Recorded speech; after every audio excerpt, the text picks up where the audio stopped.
Dieu Han greets everyone, wishing you all a peaceful and happy new day.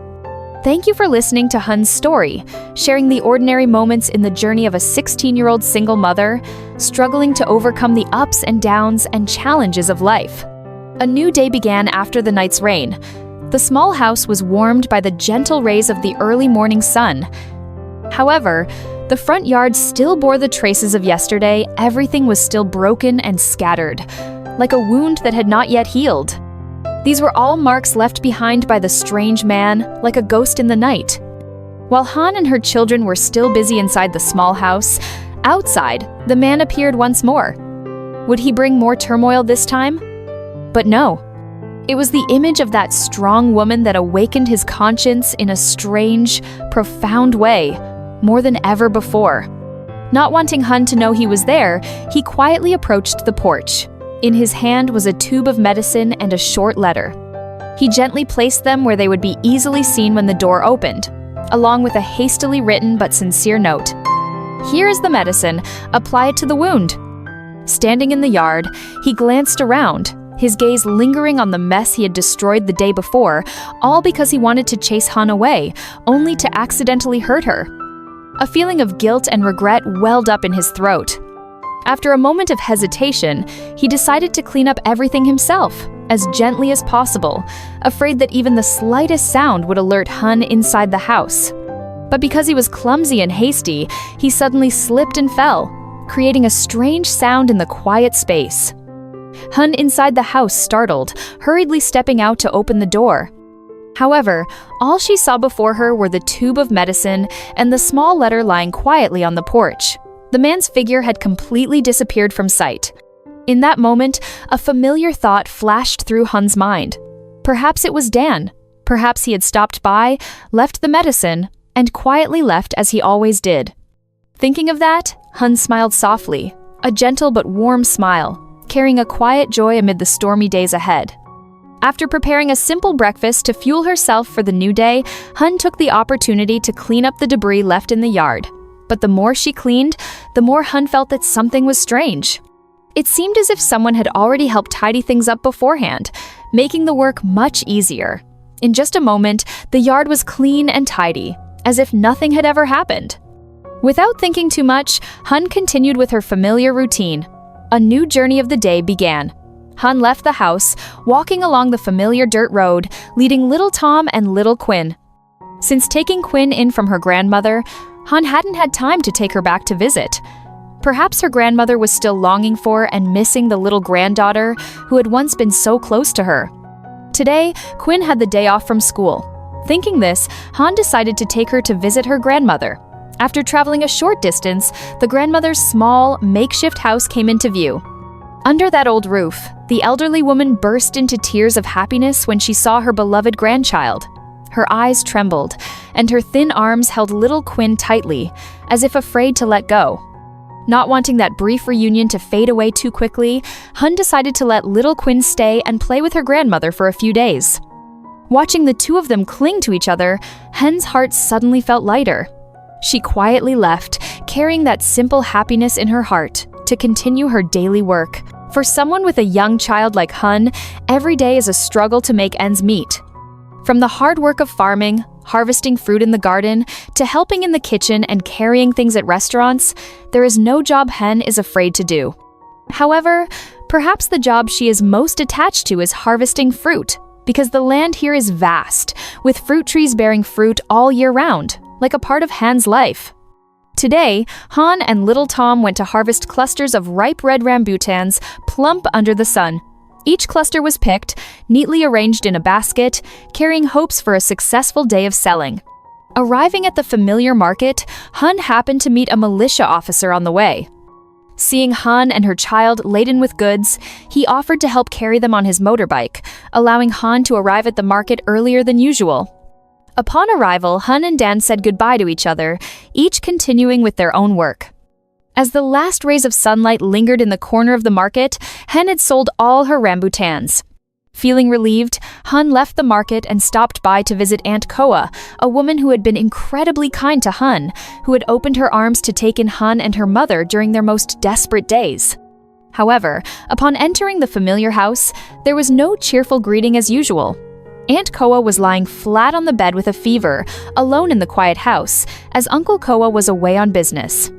At this moment, Han became her only support. She hurriedly cooked, cared for her, wiped her sweat, prepared medicine, and stayed by her side until nightfall. At the same time, at Han's small house, Don was still diligently repairing the stairs, waiting for Han to return. Time passed slowly. The shadows of evening gradually fell, but the familiar figure had not yet appeared. An unnamed worry arose in Dan's heart. Why was Han so late today? When the sunlight had completely faded, Dan had no choice but to pack up his tools, carrying his quiet worries back home. Meanwhile, Han was still unaware that somewhere, someone was silently waiting and worrying about her every hour, every minute. After a night of heavy rain spent caring for Aunt Kwa, early the next morning, Han and little Tom said goodbye to her aunt and returned to their small house. Aunt Kwa was feeling better, holding Han's hand and tearfully thanking her, while Han just smiled kindly, reminding her to take her medicine regularly. Mother and daughter walked along the familiar path back home. As soon as the door opened, Han glanced inside and suddenly froze. The morning sunlight streamed straight through the roof, casting patchy shadows on the ground. Han felt a pang of fear. She looked up more closely. The roof had many leaks, probably because last night's rain and the passage of time had made it even more rotten.